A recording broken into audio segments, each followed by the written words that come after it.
안녕하세요. 녹음이 되고 있나요? 녹음이 되고 있습니다.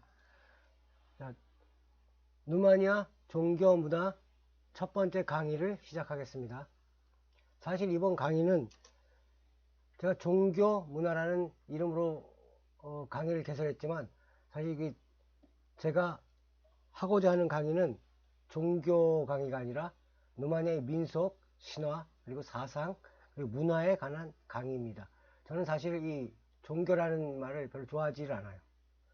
우리가 종교라고 부르는 것들이 이 종교라고 부르는 것 특히 사상보다는 이 관리 체계 또는 뭐 교리 또는 물질 이런 것들을 우선시하고 또 사람들에게 종말론적인 위기감을 조성해서 죽음의 공포 뭐 이런 것을 이용해 가지고 이 사리사욕 그러니까 돈 버는 거죠. 사리사욕 챙기는 행태들을 보일 때가 많고 또 이 대다수의 종교들이 자기들의 교리와 이 성직자들을 통하지 않는다거나 또 정해진 집회 또는 모임에 참석하지 않으면 안 된다고 강제하거나 하면서 헌금 내라 그러고 뭐 이런 것들은 저는 종교가 아니라고 봅니다. 하여튼 그건 중요한 얘기가 아니고요. 이번 제1강에서는 강의 개설 취지 및 배경 그리고 강의 목표 그리고 누마니아 종교 문화를 개괄적으로 설명해 드리도록 하겠습니다. 제2강에서는 고대 트라치아와 다치아의 신화들. 트라치아라는 곳은 이 지도상에서 보면은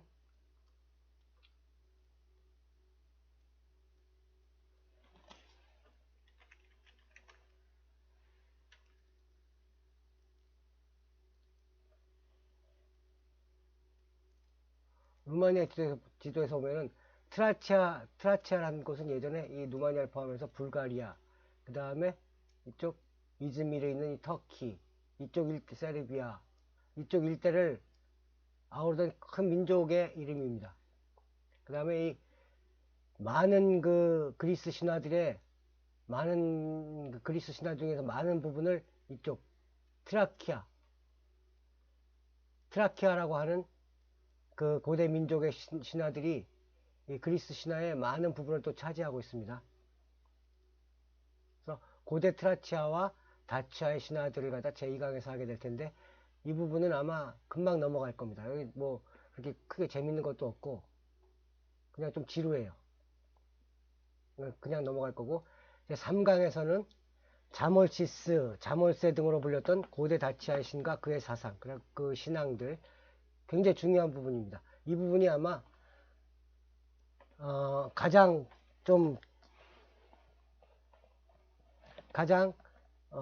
깊이 다뤄야 될 그런 문제가 될 거예요. 자몰세. 고대 헤로도투스의 역사책에서 처음으로 언급됐던 사람인데요. 언급됐던 신인지 사람인지는 아직 모르고요. 그 다음에 자몰시스의 신앙을 알아야지 누마니아의 전반적인 사상을 알 수가 있습니다.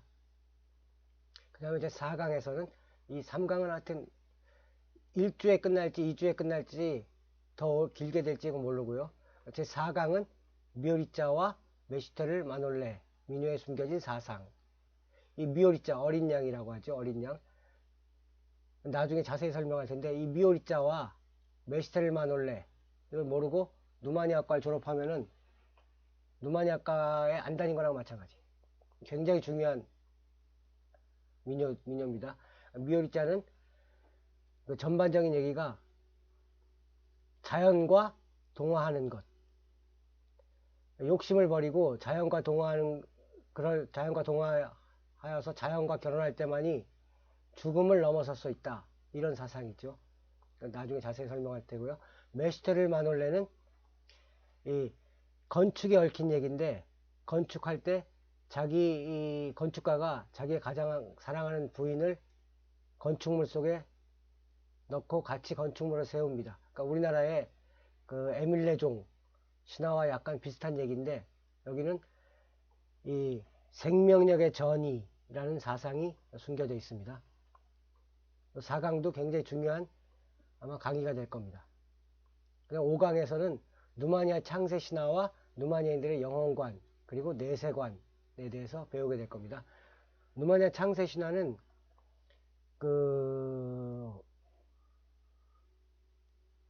기독교의 창세 신화와는 다르게 하나님이라는 신이 혼자서 세상을 만들지 않습니다. 하나님과 하나님의 조력자 사탄이라고 하는데요. 사탄이 꼭 기독교에서 말하는 그 사탄이 아니라 그냥 물질을 만들어내는, 그러니까 누마니아의 신은 하나님이라고 부르는 둠네제오라고 부르는데 그 신은 명령만 내려요. 그리고 물질 세계를 만드는 것은 사탄이 합니다.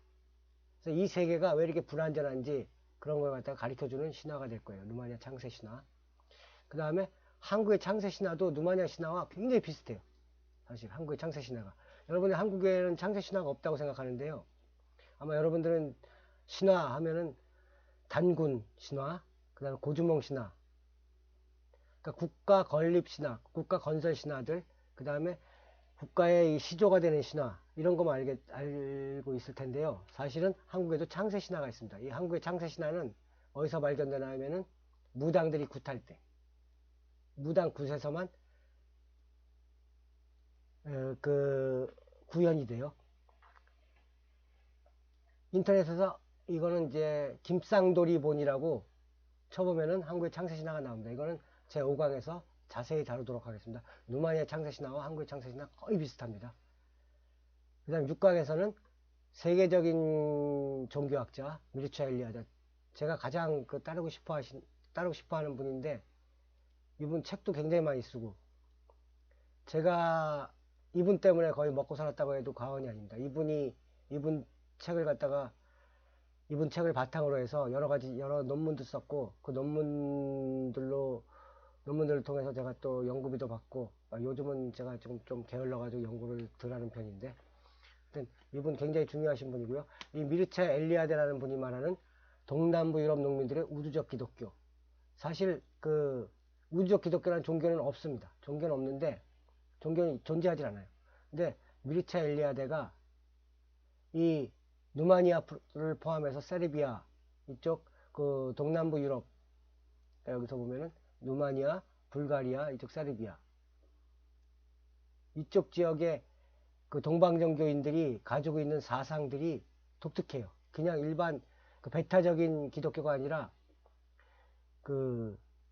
모든 우주 만물이 예수님을 통해서 함께 성화된다 이렇게 믿는 그런 사상들이 있어요. 미르차 엘리아데가 그 사상들을 갖다가 어떻게 설명할 길이 없어가지고 그냥 우주적 기독교라는 용어를 새로 만들어서 붙인 겁니다. 그러니까 누마니아 사람들한테 물어보면은, 누마니아 사람들 당신 당신 종교가 뭡니까 하고 물어보면 누마니아 사람들은 그냥 자기는 기독교인입니다. 오르독스 정교회라고 그러면 돼요. 누마니아는 오르토독스. 오르토라 그러면 바르다. 오르독스 바르다라는 뜻이죠. 바르다. 독스 교리라는 뜻이야. 바른 교리. 그러니까 가장 기독교의 바른 교리다 이렇게 얘기하는데, 누마니아 사람들은 오르독스를 믿습니다. 오르독스. 근데 미르차 엘리아데는 하여튼 이 동남부 유럽 농민들의 우주 전체가 성화해야 된다, 그런 믿음을 갖다가 우주적 기독교라고 이름을 붙였어요. 이름만 붙인 겁니다. 이건 나중에 또 자세하게 설명하게 될 테고요. 그 다음에 제 7강에서는 이 누마니아의 사상과 다른 나라의 사상들이 가지는 유사점 그리고 차이점에 대해서 한번 알아볼 겁니다. 근데 여기서 누마니아 사상 중에서 중요한 것, 자모실 사상이라든가 미오리자 사상, 메시데르 마놀레 사상, 이 사상에 다른 나라 사상들과 비슷한 그 사상들로는 영지주의 사상 있습니다. 영지주의는 이 기독교의 이단이라고 해가지고 예전에 박해를 받았었는데 거의 사라졌어요. 지금 현대에 와서 다시 연구되고 있는데, 이 영지주의는 굉장히 중요한 사상입니다. 여기 이 영지주의가 왜 기독교에서 퇴출당했는지, 또 왜 이단으로 몰렸는지, 이런 점은 나중에 설명하게 될 텐데요. 사실 저는 이 기독교인이긴 합니다. 기독교인이긴 하고, 그다음 교회도 어릴 때 교회도 다니고, 중고등학교 때 교회 다녔었어요. 그 다음에 결혼할 때는 또 성공회라는 데를 다녔어요. 그리고 결혼하고 나서 지금 이제 분당이라는 곳에 이사 와서는 또 요한성당을 다니고 있습니다. 저는 기독교 세례를 3번 받았어요. 개신교에서 1번, 제가 받은데 개신교에서 1번, 장로교였었죠. 개신교에서 1번, 그 다음에 영국 성공회는 지금 그 시청 옆에 있습니다. 시청 옆에 있는 곳에서 1번 받았고, 그 다음에 성당, 가톨릭에서 또 받았어요. 3번을 받았습니다. 저는. 그렇지만 지금은 교회를 안 다녀요.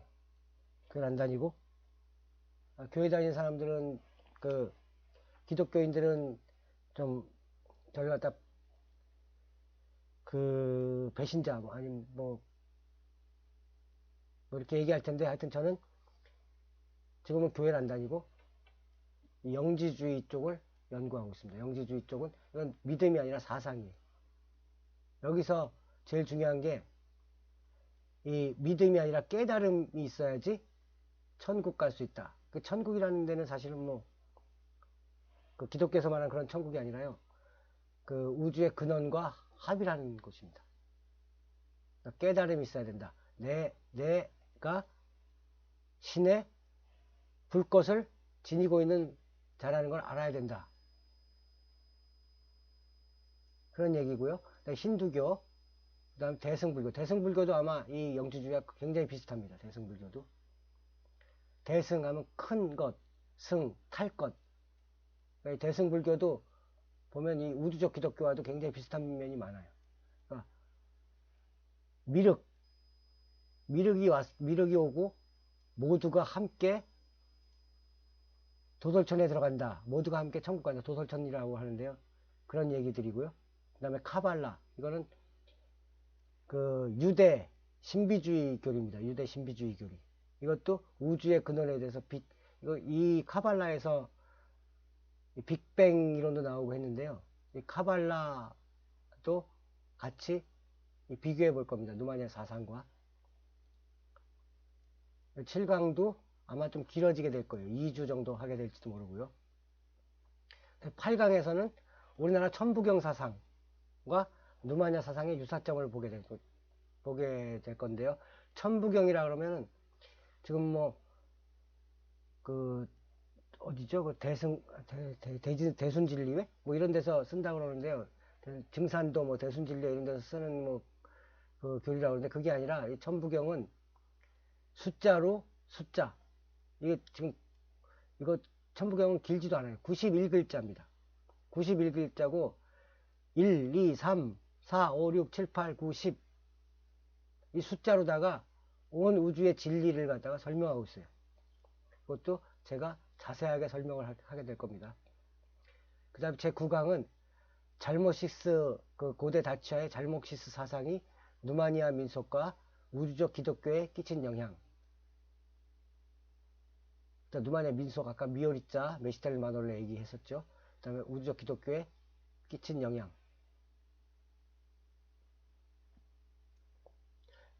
이거는 거의 종합이 될 겁니다. 여태까지 한 학기 동안 했던 그 누마니아 종교문화, 누마니아 민속, 신화, 사상문화 여기에 그 종합이 마지막 강의가 될 것입니다. 9강. 이것도 1주에 끝날지 2주에 끝날지는 아직 모르고요. 대강 이렇게 제 강의는 진행되게 될 것이고요. 오늘은 이 제1강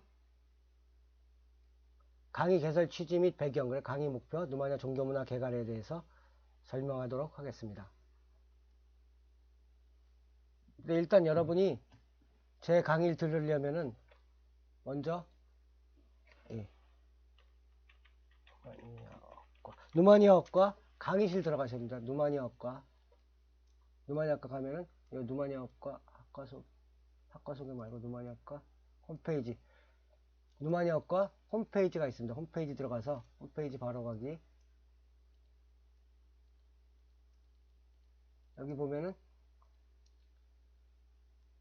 학생 커뮤니티에 강의 자료실이 있습니다. 강의 자료실 가셔가지고 이호창 누마냐 종교문화 강의. 여기 종교문화 강의가 있는데 이거는 로그인 없이도 아마 다운받을 수 있을 거예요. 누마냐 종교문화 강의 들어가셔가지고 첨부 파일 코어 종교문화라고 되어 있는 HWP 파일이랑 PPT 파일 첨부경 PPT 파일을 다운받으세요. 그 다음에 또 여러분 읽어야 될 게 누마냐 신화종교 강의 1편 이쪽은 아니고요.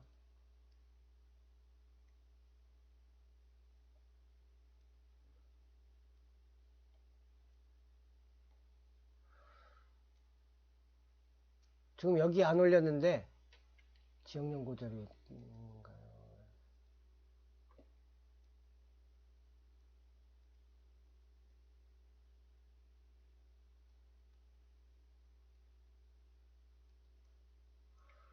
지금 안 올렸는데 미오리자와 메시텔 마놀레가 나온 그 자료를 갖다 제가 이쪽에다 올려드릴 테니까 이 강의 자료실을 찾으셔가지고 강의 자료실에서 꼭 이 자료들을 갖다 다운받으시기 바랍니다. 코어 종교문화와 천부경 다시 한번 설명해 주는데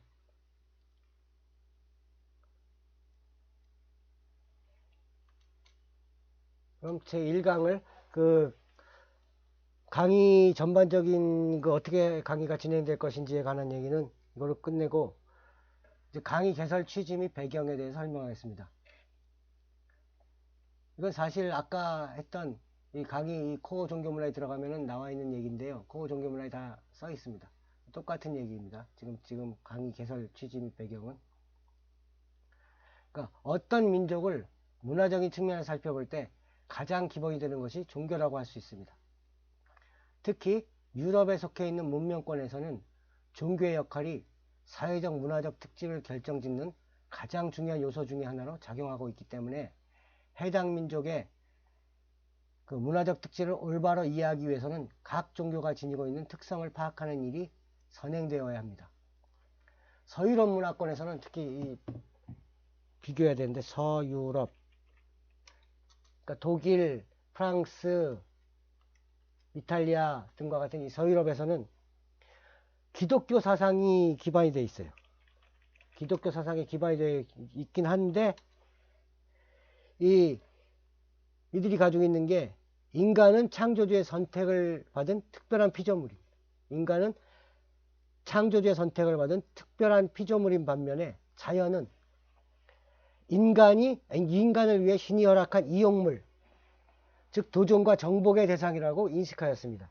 그러니까 이쪽 기독교에서는 인간은 하나님의 모습을 따라서 지어진 특별한 피조물이에요.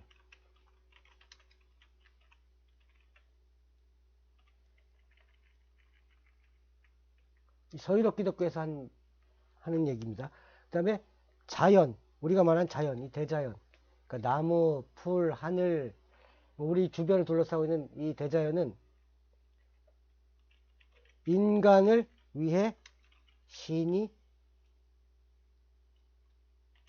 허락한 이용물 이렇게 봤어요. 그래서 이거는 자연은 도전과 정복의 대상입니다. 도전과 정복. 정복의 대상이 되고 있어요. 자연이.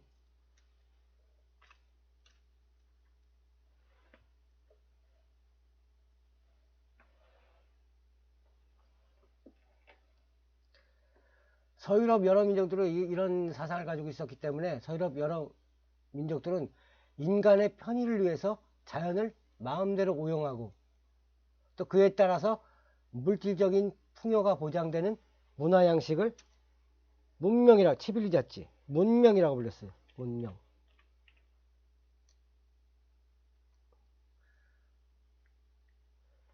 그에 반면에 인간을 자연의 주인이 아니라 일부분으로 여기고 자연을 두려워하면서 자연을 갖다가 함께하며 살아가는 문명을 갖다가 그런 문화 양식을 이 서유럽 사람들은 어떻게 불렀냐면 미개, 야만, 사베이지라고 하는데 야만 이렇게 불렀어요. 폄훼하면서 이렇게 불렀는데 이 서유럽인들은 이 자연을 정복의 대상으로 삼았던 이 서유럽인들은 자신들은 문명인이고 자연과 함께하는 사람들은 미개한족이고 야만이다.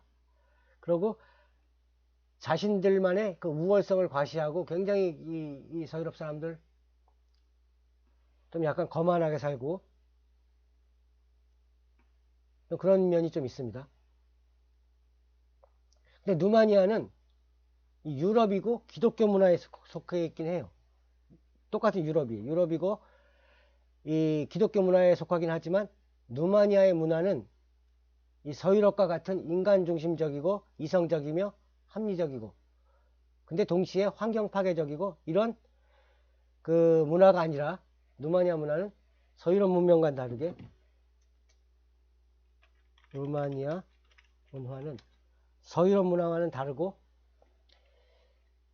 이 자연 중심적입니다. 자연 중심적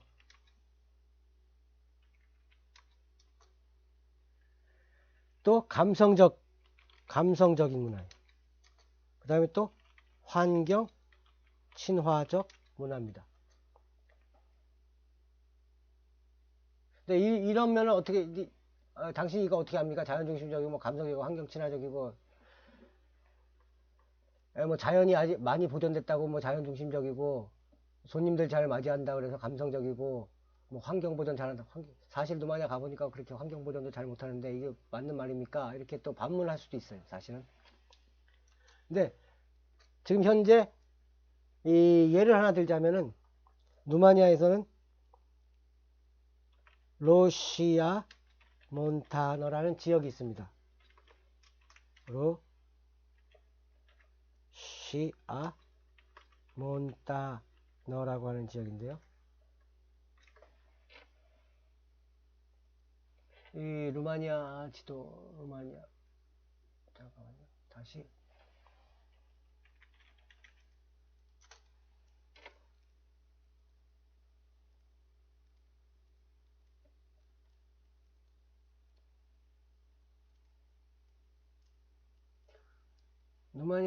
누마니아 지도를 갖다 크게 보면은 지금 딸내미가 나왔네요. 계정을 딸내미 계정 바꿔야 돼요. 이거 참 계정 다시 바꾸고요.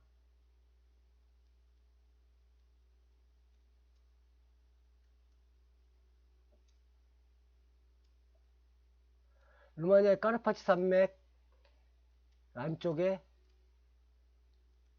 이 베트로시아니가 드로그주 대바 알바이올리아 브라드 아프세니 지역인데 아프세니 로시아 몬타나라는 곳이 있습니다. 여기 로시아 몬타나 아프세니에 어디 갔죠? 너무가 비싸니까 아프세니 여기 있습니다. 로시아 몬타나 지금 잘 안 보이실 텐데요. 아브로드 위에 로시아 몬타나라고 곳이 있는데 이곳은 14조억 원 이상의 금을 가지고 있는 곳입니다. 금을. 근데 여기가 만약 개발된다면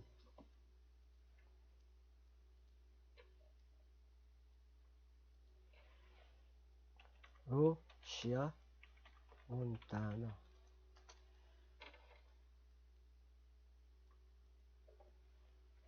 이 아름다운 지역인데요. 여기 금광으로 다 파괴됐던 곳이고요. 이건 지금 구리광산 여기고요. 이건 떠우라 그러는데 이거는 예전에 금 캐기 위해서 금을 갖다가 이렇게 채쳐가지고 하기 위해서 금을 분리해내기 위해서 인공적으로 만든 호수고요. 이건 지금 금광 개발하다가 오염된 곳입니다. 근데 이 금광을 개발하게 되면은 이런 마을들 여기 보이는 이런 마을들이 완전히 사라지게 돼요. 이런 식으로다가 지금 이 사람들 텐트 치고 여기 있는 사람들은 로시아 몬타나를 살리기 위해서 여러 지역에서 와서 로시아 몬타나를 쌀밭지 로시아 몬타나라고 하는데 러시아 몬타나 살려내라 하고 캠페인 벌이는 사람들이고요. 그래서 이런 것처럼 누마니아 사람들은 이 14조, 우리나라 돈으로 한 14조 되는데 14조 원 되는 그 금광이 있음에도 불구하고 함부로 개발을 안 해요. 함부로 개발하고 나면 여기가 엄청나게 오염이 될 거니까 그걸 갖다가 반대하고, 많은 사람들이 지금 러시아 몬타나의 금광을 반대하고 있는 실정입니다. 그러니까 이것도 누마니아 사람들이 자연중심적이고 감성적이고 환경친화적이라는 것을 나타내는 일례라고 할 수 있습니다. 근데 이러한 누마니아의 문화적 특색은 자연중심적이고 감성적이고 환경친화적, 이런 누마니아 이 문화적 특색은 물질을 우선시하는 현대 자본주의의 논리로 보면 이 러시아 몬타나의 그 사례도 마찬가지고 14조 원의 금광을 갖다 개발 안 하는 모습 이런 거 보면은 이 누마니아의 문화적 특색은 물질을 우선시하는 현대 자본주의,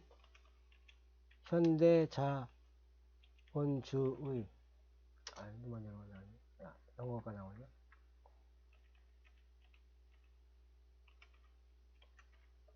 현대 자본주의의 이 논리로 따지고 보면은 문명의 지각생, 미개한 것으로 비춰질 수가 있어요. 서유럽 애들이 볼 때는 현대 자본주의 이 관점에서 볼 때 문명의 지각생으로 비춰지고 하는 게 사실이에요. 그 다음에 이 누마니아 지금도 가보면은 누마니아 도로를 포함한 사회 기반 시설이 정말 형편이 없어요. 그러니까 서유럽에 비하면 너무 형편이 없어요. 지금 한국에 비하면 수준차가 너무 많이 나고요. 그렇지만 그래도 또 문명의 이기를 누리지 못하는 시골 마을들이 아직도 많이 남아 있습니다. 수도도 안 들어오고 그 다음에 화장실 시설도 없고. 근데 그리고 또 누마니아의 곳곳을 여행하다 보면은 누마니아가 참으로 아름다운 천혜의 자연 환경을 가지고 있으면서도 그것을 관광 자원으로 적극 활용하지 못하고 있는 실정에 의아한 생각이 들기도 합니다. 누마니아는 여러분들 지역연구 시간에 제가 사진도 많이 보여줬는데요. 이번 시간에 지역연구 시간이 아니기 때문에 사진은 생략하기로 하고요. 하여튼 그러니까 누마니아가 이렇게 아름다운 자연을 가지고 있고 누마니아가 이렇게 잘 살 수 있는 자원도 많고 한데 왜 이렇게 누마니아가 소박하게 살아가느냐, 이 문제에 대한 해답을 찾는데 이번 제 강의가 중요한 실마리를 아마 제공하게 될 겁니다. 누마니아 사람들을 갖다가 딱 두 개의 문장으로 다 함축할 수 있는데요. 먼저 누마니아 사람들은 아주 오랜 전부터 숲을 자신들의 형제로 여기면서 살아왔습니다. 숲. 그러니까 누마니아 말로는 꼬두루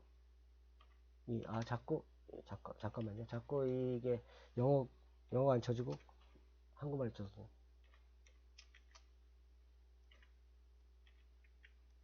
꼬두루 이 프라떼 우 오로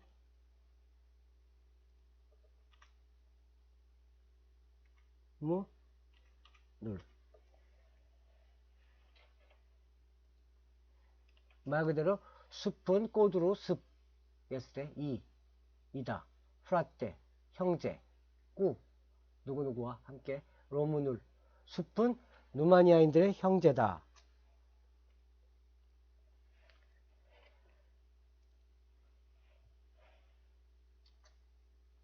1번이고요. 2번은 로,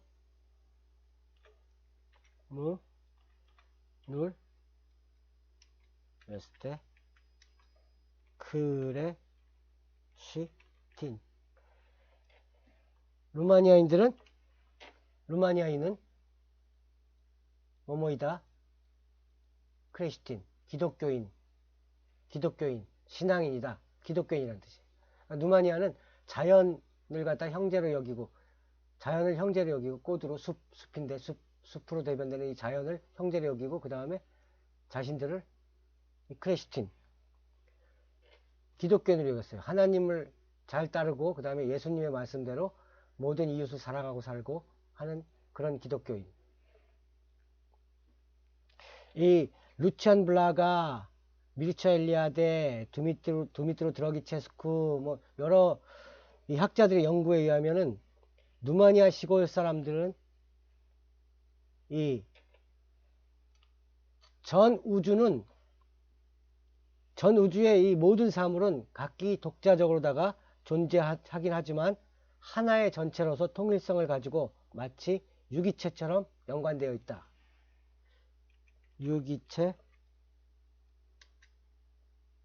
유기체처럼 연관되어 한 생명처럼 연결되어 있다. 이런 우주관을 갖다 종교적 삶의 기반으로 하여서 살아왔다고 하고 있습니다. 많은 학자들이. 이게 무슨 얘기인가 하면은, 다시 얘기하면은, 전 우주는 하나의 유기체.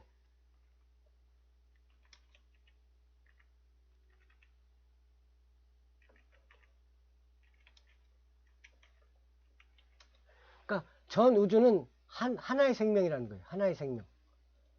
그럼 나무는 뭐냐? 나무는 뭐고, 풀은 뭐고, 돌멩이는 뭐고, 그 다음에 다른 그 별들은 뭐고, 우리 또 인간은 뭐고, 이렇게 보면 돼요. 그러니까 간단히 보면은 전 우주가 하나의 유기체라고 하면은 우리 몸도 지금 우리가 한 몸이지만 우리 몸에는 수조인가요? 수억인가 수십억인가요? 저는 그 과학이 제 전공이 아니라서 잘 모르는데 수없이 많은 세포들로 이루어졌습니다. 근데 그 세포는 하나하나의 생명체예요. 사실은. 그렇지만 세포 하나는 이 전체를 이루지 못해요. 우리 인간도 그러고 보면 전 우주의 하나의 세포에 불과해요. 세포에. 나무도 전 우주의 하나의 세포예요. 그러니까 전 우주는 하나의 생명체, 하나의 유기체. 이런 우주관을 갖다가 누마이아 사람들은 종교적 삶의 기반으로 하여서 살아왔습니다. 신이라고 부르는데 신은 사실은 그 우리가 얘기하는 인격신, 뭐 하나님, 뭐 하늘에 계신 그 수염난 하얀 옷을 입고 수염나고 뭐 심심하면 번개 치시고 뭐 자기 말 안 들으면은 뭐 벌 주고 뭐 자기 말 잘 들으면 골라서 천국 보내주고 뭐 이런 그 인격적인 하나님이 아니라 신, 우주의 근원이라는 뜻이에요. 우주의 근원. 신을 갖다 그냥 우주의 근원. 이거 그 우리 인간의 몸으로다가 비교하면은 그러니까 뭐라 그러나요? 정자난자? 근원이죠, 근원. 거기서 많은 그 세포들이 분열해 가지고 하나의 큰 우주를 만들었던 그거와 마찬가지로다가 신은 우주의 근원. 그렇게 볼 수 있고요. 신과 그 다음 물질인 자연, 대자연, 우주 또는 신과 대자연, 우주. 그 다음에 대자연을 구성하는 것 중에서도 의식을 가지고 있고 신에 가장 닮았다고 하는 이 인간. 신과 대자연과 인간은 사실은 한 몸이라는 거예요. 이게 전 우주는 하나의 유기체라는 사상입니다. 지금 요 표가 있는데 신과 대자연과 인간은 한 몸이다. 요게 아마 계속 제가 이 얘기만 계속 할 거예요. 이 전체 누마니아 종교 문화라는 이 강의 중에서 강의를 통해서 제가 이 말을 한 수백 번 할 거예요. 이게 사실 요거 하나만 알면 여러분들이 이번 한 학기 강의는 끝나는 거나 마찬가지예요. 계속 똑같은 얘기니까. 그러니까 이 얘기는 어디에서 또 나타나면 우리나라의 천부경에도 이 똑같은 사상이 나타나요. 신과 대자연과 인간은 하나다. 일시무시일 여기 시작해가지고 하는 그 천부경. 제가 지금 천부경을 다 외우지 못했는데 천부경도 신은 1이라는 숫자로 다 표현하고 이 대자연은 2라는 숫자를 표현해요. 그래 인간은 3이라는 숫자. 1, 2, 3. 1000 1은 천의 숫자, 하늘의 숫자. 2는 자연. 2는 땅. 천지. 3은 인. 여기서 1과 2와 3은 사실은 따로 있는 것 같지만 한 몸이다. 하나다. 각자 자기의 특징을 가지고 있지만 인간은 3이라는 숫자를 가지고 있지만 이 인간의 몸에는 1과 2와 3이라는 숫자가 다 같이 가지고 있다.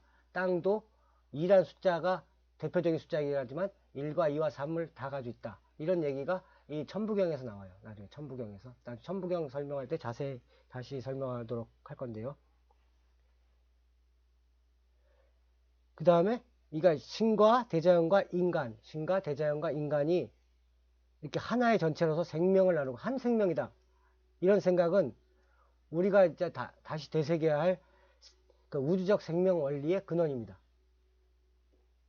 그러니까 가장 기본이 되는 사상이에요. 제가 이렇게 얘기하면 저거 뭐 혹시 뭐 사이비 종교 아니냐. 근데 저는 그 사이비 종교 이런 게 아니고요. 뭐 나를 따르라 뭐 이런 얘기 절대 안 합니다. 저는 이거 그냥 학술적으로, 그냥 학문적으로. 근데 제가 이걸 갖다가 얘기를 하는데 제가 이걸 못 지키고 살고 있어요, 지금. 사실은. 알고는 있는데, 깨닫고는 있는데, 이게 실천이 안 돼요. 제가 물질을 입고 있어가지고, 몸이 물질을 입고 있어가지고,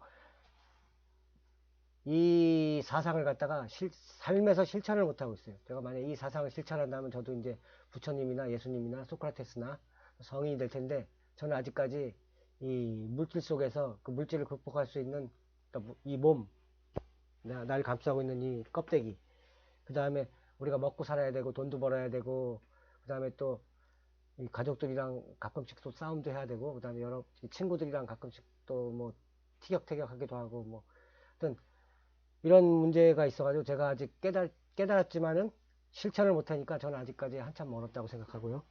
하여튼 그건 이건 제 얘기는 별로 중요하지 않고요.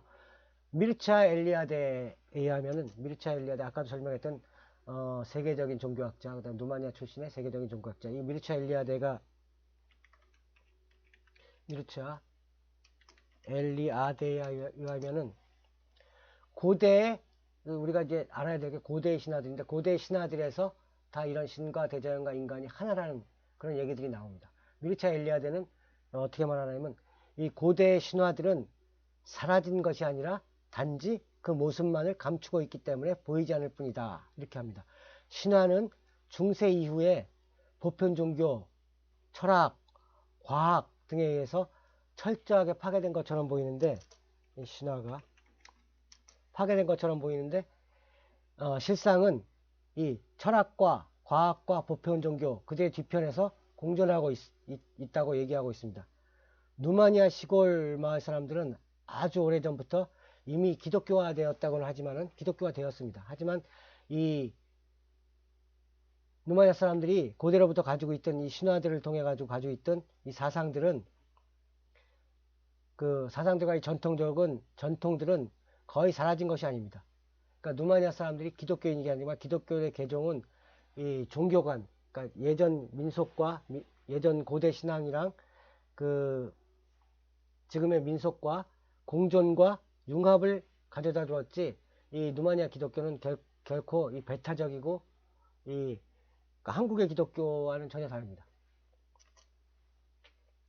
근데 잠깐 이 강의랑은 그 상관이 없지만 한국의 기독교 사실 한국의 기독교는 지금 좋아하지 않아요. 한국의 기독교는 그 진짜 기독교가 아니라 이 샤먼적인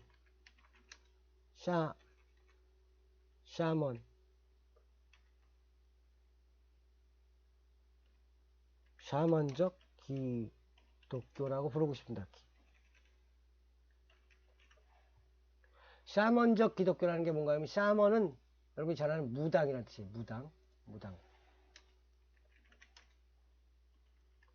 제가 지금 이런 얘기를 하면은 이거 지금 인터넷에서 오르고 유튜브에도 오를 텐데 그 다음에 또 여러분들뿐만 아니라 또 여러 사람이 보게 될지도 모르는데 이런 얘기를 제가 지금 하는 건 사실 약간 좀 위험한 얘기예요. 위험한 얘기인데 한번 해보겠습니다. 그러니까 왜 한국의 기독교를 샤먼적 기독교, 무당적 기독교라고 부르냐면은 한국 사람들은 한국인의 기본적인 신앙은 이 무당 신앙이에요. 무속 신앙. 이 어느 마을이나 예로부터 지금은 이제 뭐 사라졌다고 그러지만 예전 어느 마을이나 가면은 선앙당이 있었고요. 선앙당이라고 있었고요. 그 다음에 또 삼신할머니를 모시는 곳이 따로 있었고요.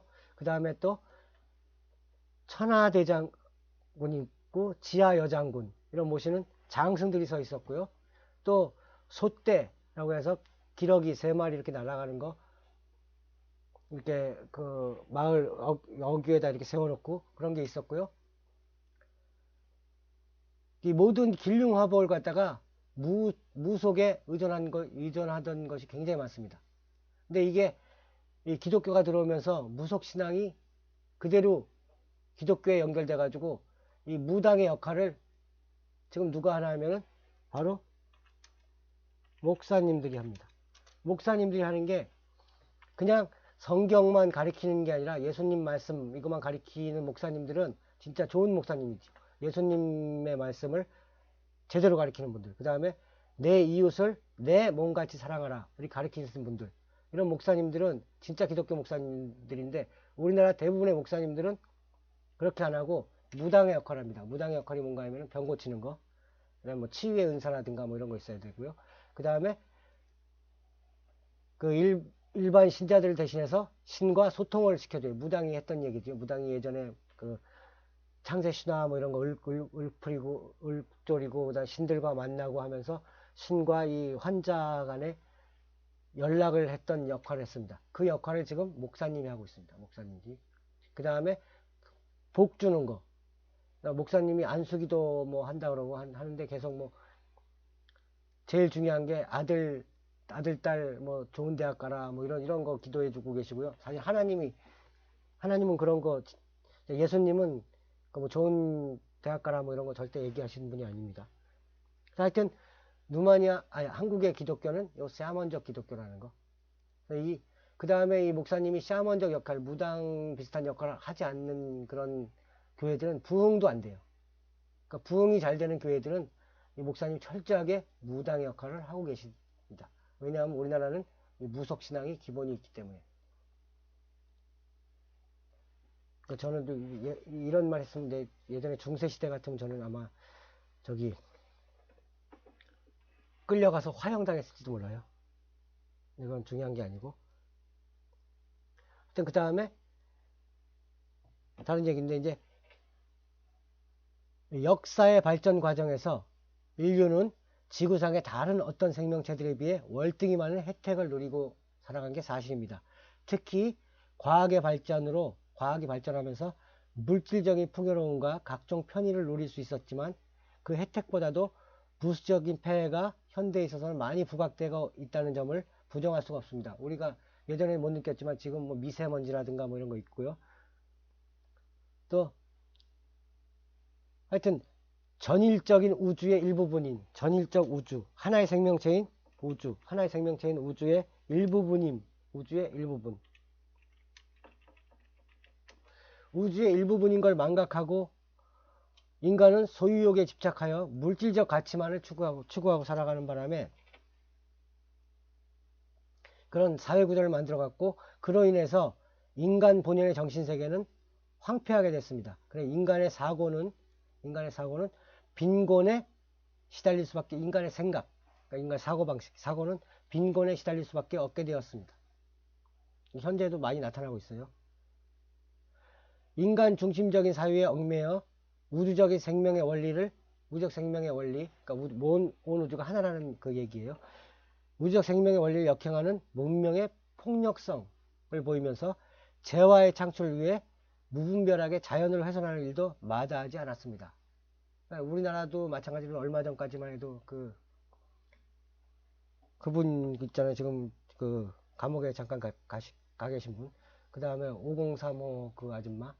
그분들도 예전에 땅 파고 막 그 강 파헤치고 막 이런 일도 많이 했었는데, 하여튼 저는 뭐 정치적인 얘기는 안 하는 게 좋고, 하여튼 그 재화의 창출을 위해 무분별하게 자연을 훼손하는 일도 마다하지 않았습니다. 그런 데서 환경 문제를 낳기고 자원 부족 문제가 나타났고 또 생태 위기 등의 문제가 생겨났습니다. 그래서 현재는 또 대량 살상이 가능한 핵무기, 뭐 또는 그 생화학 무기 등이 등장했고, 국제적인 경제공황이 일어나고 환경의 극심한 파괴 뭐 이런 것들로 인해 가지고 인류의 가치관이 거의 혼란으로 치닫고 있는 위기의 시대입니다. 그러니까 이 시대는 사실 이제 더 이상의 발전이나 개발, 그 다음에 재화의 창출 이거보다는 힐링, 치유, 그 다음에 회복, 치유와 회복이 필요한 시대입니다.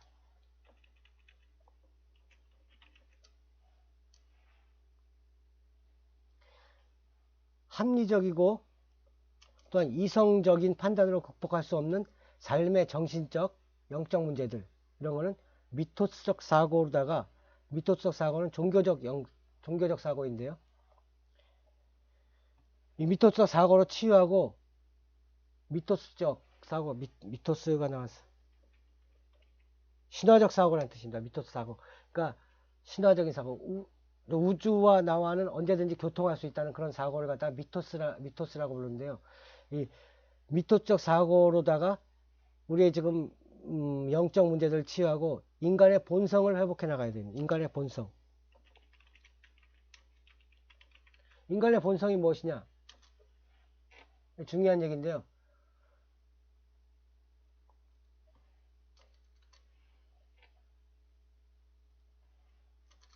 이건 제가 생각할 때 이건 순전히 제 생각입니다. 예전에 소크라테스가 너 자신을 알라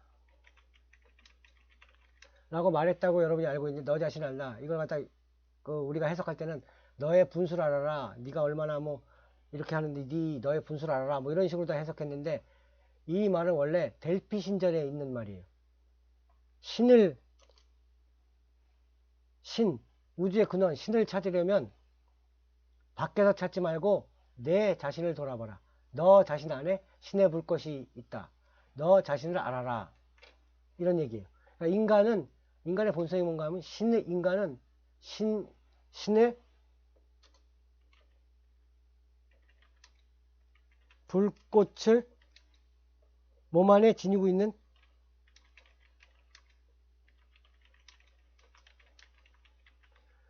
신의 불꽃은 이 육체적인 몸을 뜻하는 게 아니라요.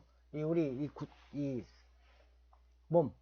그러니까 이건 설명하기가 좀 쉽지가 않은데, 육체적인 몸이 아니에요. 육체적인 몸이 아니라 영혼, 그 다음에 그 영혼 안에 또 있는 영적인 그걸 뜻하는데, 신의 불꽃을 몸 안에 지니고 있고, 왜 신의 불꽃을 몸 안에 지니고 있는 존재인가 하면 신과 한 몸이기 때문에 그래요. 근데 신과 한 몸인데 우리는 이 몸이라는 물질에 갇혀 있어가지고, 몸이라는 물질 안에 갇혀 있어서 신의 불꽃을 발현시키지 못하고 있는 존재입니다. 그러니까 인간의 본성, 신의 불꽃을 몸 안에 지니고 있는 존재라는 걸 알아야 돼요. 그러니까 결국은 신과 합의를 해야 됩니다. 신과 합의를 하기 위해서는 우선 자연과 합의를 해야 되고, 그 다음에 이제 천천히 실천해야 되고, 어려운 얘기인데요. 그러니까 하여튼 그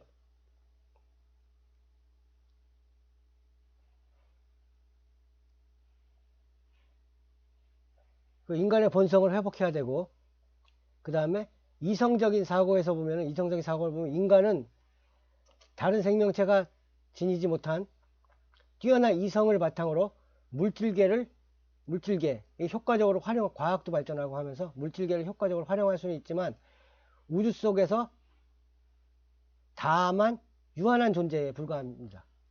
유한한 존재, 이성적으로 바라볼 때는 인간은 유한한 존재에 불과해요.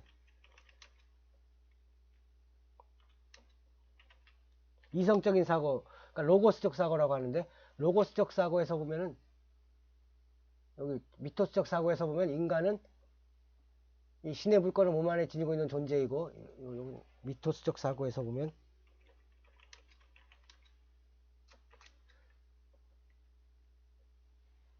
이성적인 로고스적 사고에서 보면 인간은 단지 유한한 존재라는 건 죽는다는 거예요. 언젠간 죽어요. 이 육체라는 거는 언젠가 죽어요. 육체라는 것은. 영원하게 사는 육체는 없어요. 그러니까 만약 그런 뭐 사람이 있다 그래도 그건 불행할 거예요.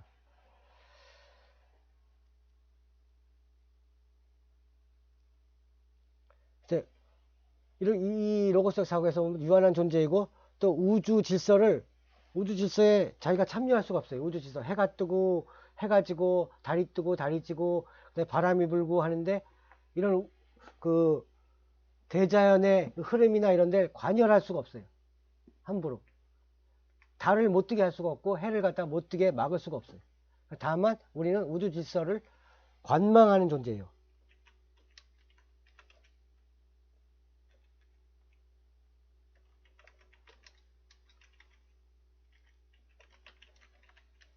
그러니까 우주와 나 별개의 존재 이렇게 보는 거예요. 로고스적 사고에서는. 그러니까 이 미토스적 사고에서 신의 불권을 몸 안에 지니고 있는 존재는 또 어떤 존재인가 하면은 우주 질서에 적극적으로 참여하는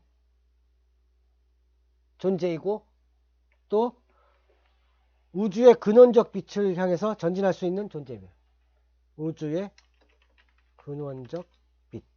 근원적 빛, 우주의 근원적 빛이라고 했는데요. 이건 신 아니면 그 신이라고 할 수도 있고 우주의 근원. 하여튼 빅뱅 이전의 한 점. 뭐 이렇게 여러 가지로다가 표현할 수 있고 우주의 모든 에너지, 응축된 에너지 뭐 이런 걸로 다 표현할 수 있는데요. 우주의 근원적 빛을 향해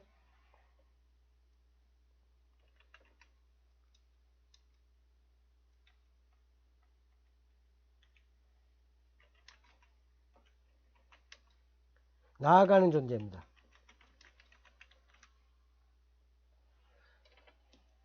그러니까 우주와 나중에 결국은 합의를 한다는 거예요. 우주와 합의.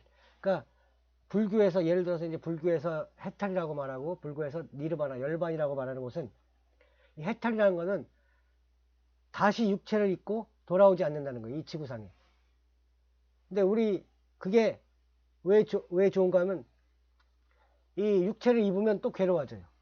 육체를 입고 또 하면 이 삶을 또 살아야 돼요. 여러분 지금 이 삶을 가지고 한 번 더 산다. 나랑 똑같은 삶을 가지고 한 번 더 산다 그러면 굉장히 불행할 거예요.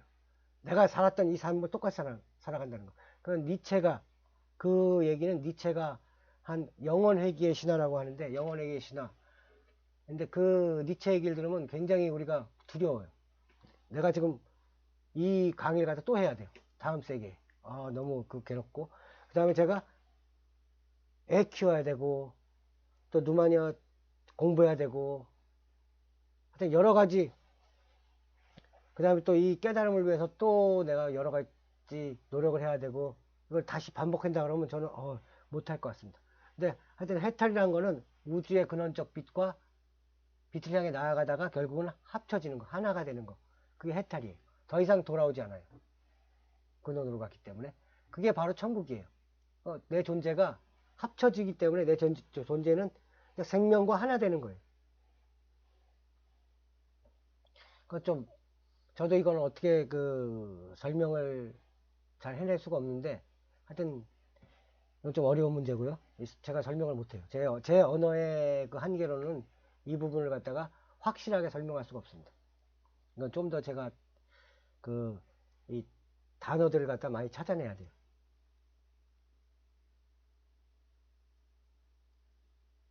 그러니까 하여튼 미토스 사고에서는 이 인간은 위대한 존재예요. 신이에요. 신과 한 몸이에요. 그 다음에 이 우리가 살고 있는 이 물질계는 단지 환영에 불과해요. 이 미토스 사고에서 우리가 살고 있는 이 물질계는 환영이에요. 그러니까 이건 또 뭐랑 비교할 수 있냐면 여러분들이 잘 알고 있는 그 매트릭스 3부작 거기서 진짜 그 매트릭스 안에 갇힌 인간들에게 보여주는 건 환영에 불과해요. 진짜 인간들은 다른 데 있어요. 시온이라는 곳에. 거기랑도 비슷한 얘기예요. 그러니까 우리는 물질계는 단지 환영에 불과합니다.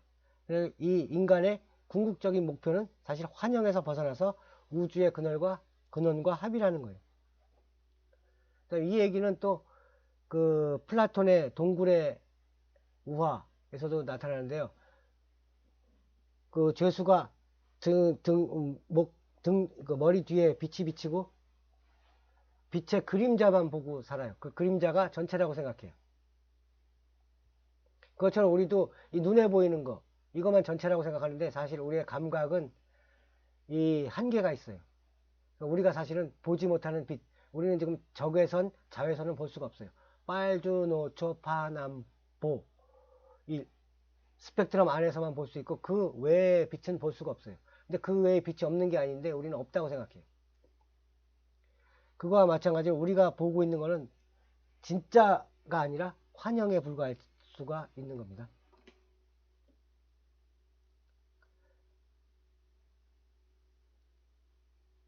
그 다음에 이 로고스적 사고로 인해 가지고 로고스적 사고를 중심으로 한 문명 사고와 문명의 발전과 그다음에 보편 종교들, 카톨릭이나 기독교나 여러 가지 그 이슬람교, 유대교 뭐 이런 여러 그 보편 종교들의 강압에 의해서 이 미토스적 사고를 계승한 수많은 고대 의례들과 신화들을 이제는 세속으로 은폐되었거나 거의 소멸돼 버렸습니다. 거의 안 보여요.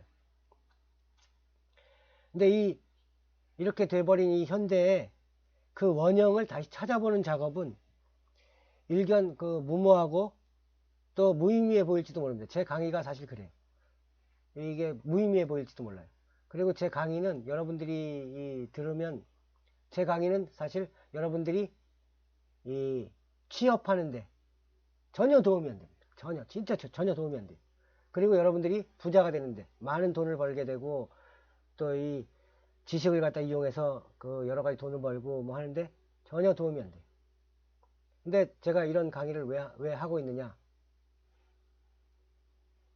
이 누마니아의 문화, 사상을 통해서 우리 인간이 어떤 존재인가 다시 한번 돌아보는 그 힐링의 시간, 치유의 시간 이런 걸 갖기 위해서 하는 겁니다. 하여튼 제가 하는 이러한 작업은 이러한 강의라든가 이러한 작업은 이 대자연의 신성함을 항상 인지하고 살았던 고대인들의 미토스적 사고. 고대인들은 사실 우리보다 더 위대했을지도 몰라요. 그들은 항상 고대인들은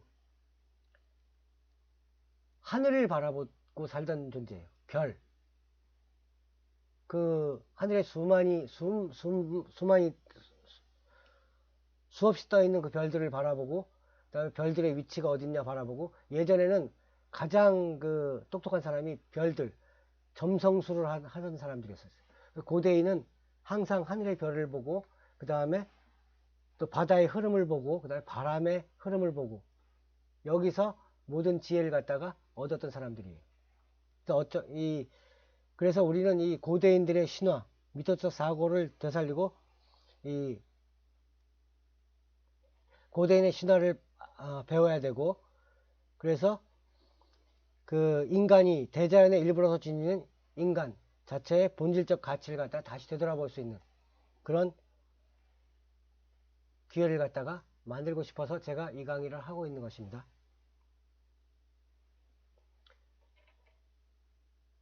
그 다음에 이 강의에 지금 이 개설 취지 및 배경, 그 다음에 강의 목표 이런 건 대강 설명했고요. 지금 이 몇 번째 강의가 되는지 모르지만 오늘은 요 누마니아 종교문화 개괄까지 아마 한번 들어가 보도록 하겠습니다. 여러분 지금 좀 지루하실 거예요. 뭐 목소리도 웅얼웅얼거리고 이 졸려온 목소리에다가 뭐 말도 안 되는 소리 하고 있지 또 뭐 이 소리인지 저 소리인지 뭐 두서없이 막 이 소리 했다 저 소리 했다 해가지고 여러분들이 조금 좀 지루하실 수 있어요. 지루할 수 있지만 한번 그 끝까지 좀 들어주셨으면 고맙겠습니다. 잠깐 5분만 쉬었다가 이 다음 거는 5분 저도 좀 쉬어야 되니까 물도 먹고 뒤에 나가 담배도 안 피고 5분 뒤에 다시 강의를 진행하도록 하겠습니다.